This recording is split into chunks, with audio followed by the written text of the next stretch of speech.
Just days before shipping out to Afghanistan, Marine Private First Class Jesse Sheets sat in a trailer with several hundred of his fellow Marines undergoing a battery of tests. I'll see things that most people back here will not see. I'll see things that people back home won't have to deal with, and yes, I know this. The military and Department of Veterans Affairs are studying service members at the Marine Corps Air Ground Combat Center in 29 Palms, California. Researchers are trying to predict who's most at risk for post-traumatic stress disorder before troops even set foot on the battlefield. It's a crippling mental condition that can emerge after a terrifying event, like a car crash, a sexual assault, and combat. The most extreme things I've heard, okay, a guy comes home from war and he's freaking out, he's beating his wife, he's drinking, he's doing everything he can. He'll go off and he'll hate the Marine Corps, and it's just like, okay, well, is that going to be me when I come home? Once known as shell shock, combat fatigue, or post-Vietnam syndrome, it's thought to affect as many as 1 in 5 veterans returning home from fronts in Afghanistan and Iraq.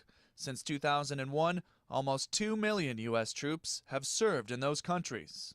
The traditional view of combat stress and combat PTSD has been, since World War I, has been seen to a great extent as a issue of personal weakness. The study is also looking for risk factors that point to someone getting PTSD and ways to care for it while still on the battlefield.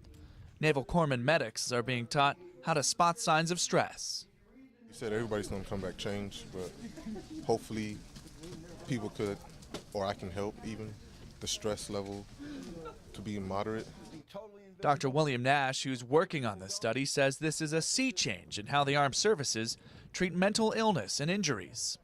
We might be able to find some good tools to give the Marine Corps and Navy medicine to identify early those that are going to be at the greatest risk for PTSD. Some exams look straight out of science fiction.